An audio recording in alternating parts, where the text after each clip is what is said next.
Hello YouTube fam, welcome back to ಆ YouTube channel. I hope ಎಲ್ಲರೂ ಚೆನ್ನಾಗಿದ್ದೀರಾ ಅಂತ. ತುಂಬ ದಿವಸಗಳಿಂದ ಫ್ರೆಂಡ್ಸ್ ಎಲ್ಲ ಸೇರಿ ಎಲ್ಲಾದರೂ ಹೋಗೋಣ ಅಂತ ಪ್ಲ್ಯಾನ್ ಮಾಡ್ತಾನೆ ಇದ್ವಿ. ಬಟ್ ಯಾವ ಪ್ಲ್ಯಾನ್ ಕೂಡ ವರ್ಕ್ ಆಗಲಿಲ್ಲ, ಎಲ್ಲ ಫ್ಲಾಪ್ ಆಗ್ತಾನೆ ಬಂತು. ಅದಕ್ಕೆ ಈ ಸಲ ಆಗಿದ್ದಾಗೋಗ್ಲಿ ಎಲ್ಲಾದರೂ ಹೋಗಲೇಬೇಕು ಅಂತ ಫಿಕ್ಸ್ ಆಗಿ ನಾವೆಲ್ಲರೂ ಮೈಸೂರು ಕಡೆ ಹೊರಟಿದ್ದೀವಿ. ಸೊ ಮೈಸೂರಿಗೆ ಹೋಗೋಕ್ಕೂ ಭಾಳಷ್ಟು ರೀಸನ್ಸ್ ಇದೆ. ಏನಪ್ಪ ಅಂದರೆ, ಮೊದಲನೇದು ಬಂದು ನಾವು ಒಂದು ಬಿಸ್ನೆಸ್ ಟ್ರಿಪ್ ಥರ ಹೋಗ್ತಾ ಇದ್ದೀವಿ. ಅದೇನೋ ಅಂತ ಆಮೇಲೆ ಹೇಳ್ತೀನಿ.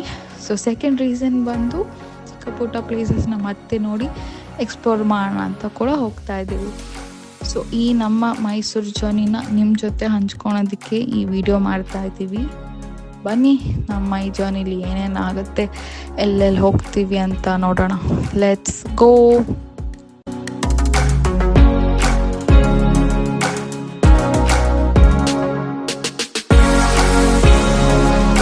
ಆಲ್ಮೋಸ್ಟ್ ಬಿರ್ತಿಗೆ ರೀಚ್ ಆಗಿದ್ದೀವಿ. ಸೊ ಬಿರ್ತಿಗೆ ಬಂದು ತಟ್ಟೆ ಇಡ್ಲಿ ತಿಂದಿಲ್ಲ ಅಂದರೆ ಚೆನ್ನಾಗಿರಲ್ಲ ಅಲ್ವಾ. ಸೊ ಅದಕ್ಕೆ ಇಲ್ಲಿ ಬ್ರೇಕ್ಫಾಸ್ಟ್ ಮಾಡೋಣ ಅಂತ ಸ್ಟಾಪ್ ಮಾಡ್ತಾ ಇದ್ದೀವಿ. ಯೂಶ್ವಲಿ ನಾವು ಈ ರೂಟಲ್ಲಿ ಎಲ್ಲಾದರೂ ಟ್ರಾವೆಲ್ ಮಾಡ್ತಾ ಇದ್ರೆ ಮರೀದಿರ ಈ ಪರ್ಟಿಕ್ಯುಲರ್ ಹೋಟ್ಲಿಗೆ ಬಂದು ನಾವು ತಟ್ಟೆ ಇಡ್ಲಿ ತಿಂತಿದ್ವಿ. ಬಿಕಾಸ್ ಇದು one of the famous hotel ಬಿರ್ತಿಯಲ್ಲಿ. ಬಿಕಾಸ್ ಇಲ್ಲಿ ಸಿಗೋ ತಟ್ಟೆ ಇಡ್ಲಿ ಟೇಸ್ಟ್ ಅಂತೂ ಸಖತ್ತಾಗಿರುತ್ತೆ. ಸೊ ಬರೀ ತಟ್ಟೆ ಇಡ್ಲಿ ಅಲ್ಲ, ಇಲ್ಲಿ ಸಿಗೋ ಬೇರೆ ಐಟಮ್ಸ್ ಪಲಾವ್, ದೋಸೆ, ವಡ ಏನೇ ಇದ್ರೂ ಕೂಡ ತುಂಬ ಟೇಸ್ಟಿಯಾಗಿರುತ್ತೆ. ನಾವು ಮಾತ್ರ ಅಲ್ಲ, ಭಾಳಷ್ಟು ಸೆಲೆಬ್ರಿಟೀಸ್ ಬಂದು ಹೋಗಿರೋವಂಥ ಪ್ಲೇಸ್ ಇದು. ಅಷ್ಟು ಫೇಮಸ್ ಆಗಿದೆ ಈ ಪರ್ಟಿಕ್ಯುಲರ್ ಹೋಟೆಲ್. ಸೊ ನೀವು ಯಾರಾದರೂ ಈ ಪರ್ಟಿಕ್ಯುಲರ್ ರೂಟಲ್ಲಿ ಟ್ರಾವೆಲ್ ಮಾಡ್ತಾ ಇದ್ದರೆ ಮರೀದಿರ ಈ ಹೋಟ್ಲಿಗೆ ವಿಸಿಟ್ ಕೊಡಿ. ಬಿಕಾಸ್ ಇಲ್ಲಿ ಸಿಗುವಂಥ ಫುಡ್ ಕ್ವಾಂಟಿಟಿ, ಕ್ವಾಲಿಟಿ ಎಲ್ಲ ಅಮೇಝಿಂಗ್ ಆಗಿದೆ ಆ್ಯಂಡ್ ವರ್ತ್ ಇಟ್. ಸಿಕ್ಕಾಪಟ್ಟೆ ಹಶ್ವಾಗಿತ್ತು ಅಂತ ಹೊಟ್ಟೆ ತುಂಬ ತಿಂದಿದ್ದೀವಿ. ಇವಾಗ ಇಲ್ಲಿಂದ ಕಾರ್ ಹತ್ರ ನಡ್ಕೊಂಡು ಹೋಗೋದು ಒಳ್ಳೆ ಟಾಸ್ಕ್ ಥರ ಫೀಲ್ ಆಗ್ತಿದೆ. ಇದ್ರಲ್ಲಿ ನಮ್ಮ ಟೀಚರ್ ಅಂತೂ ನಡೆಯುತ್ತಾನೆ ಇಲ್ಲ, ಹೋಗ್ರಿ ಬೇಗ.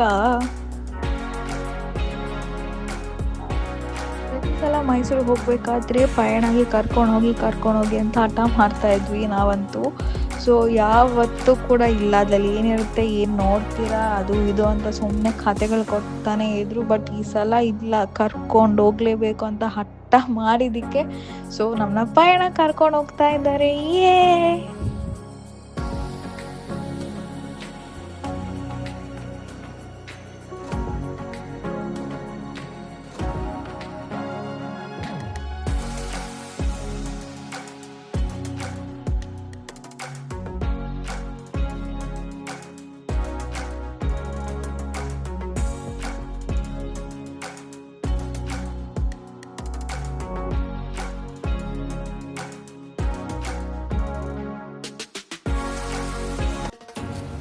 ಸೊ ನಾವು ಒಳಗಡೆ ಎಂಟರ್ ಆಗ್ತಾ ಇದ್ದೀವಿ. ನೀವೇ ನೋಡ್ತಿರೋ ಹಂಗೆ ನಮಗೋಸ್ಕರ ಇಬ್ಬರು ಟಿಕೆಟ್ ಕಲೆಕ್ಟರ್ಸ್ ವೆಯ್ಟ್ ಮಾಡ್ತಾ ಇದ್ದಾರೆ. ಅವರು ಟಿಕೆಟ್ ತೊಗೊಂಡು ಬರಲಿ ಅಂತ ಅಂದ್ಕೊಂಡು ನಾವು ಜಸ್ಟ್ ಸುಮ್ಮನೆ ಹಾಗೆ ಸೈಡಲ್ಲಿ ನೋಡ್ತಿದ್ರಿ. ಯಾವುದೋ ಒಂದು ಆ್ಯಂಟಿಕ್ ಕಾರ್ ಕಾಣಿಸ್ತು. ವಾವ್, ನೋಡೋಣ ಅಂತ ಹಂಗೆ ಮುಂದೆ ಹೋಗ್ತಿದ್ರೆ ಆ ಕಾರ್ ನೋಡ್ತಾ ಇದ್ರೆ ಸಖತ್ತಾಗಿತ್ತು. ಬಟ್ ಯಾರ್ದು ಅಂತ ನೋಡಿದ್ಮೇಲೆ ಹಂಗೆ ಸೈಲೆಂಟಾಗಿ ಬಂದ್ಬಿಟ್ವಿ ನಾವಂತೂ. ಟಿಕೆಟ್ಸ್ ಕಲೆಕ್ಟ್ ಆಗಿದೆ, 50 ರುಪೀಸ್ ಅಂತೆ ಪರ್ ಪರ್ಸನ್. ಮತ್ತು ಒಳಗಡೆ 70+ ವಿಂಟೇಜ್ ಕಾರ್ಗಳಿದೆ ಅಂತೆ. ಬನ್ನಿ ಬೇಗ ನೋಡೋಣ.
ಕ್ರೇಜ್ ಇರೋರ್ಗಂತೂ ಇದು ಒಂದು ದಿ ಬೆಸ್ಟ್ ಪ್ಲೇಸ್ ಹೇಳಬೇಕು ಅಂತಂದರೆ, ಬಿಕಾಸ್ ಇಲ್ಲಿ 1930ಇಂದ ಕರೆಂಟ್ ಪೀರಿಯಡ್ವರೆಗೂ ಯಾವ್ಯಾವ ಥರ ಕಾರ್ಸ್ ಇದೆಯೋ ಎಲ್ಲ ಡಿಸ್ಪ್ಲೇ ಮಾಡಿದ್ದಾರೆ ವಿತ್ ಡಿಫ್ರೆಂಟ್ ಎಡಿಷನ್.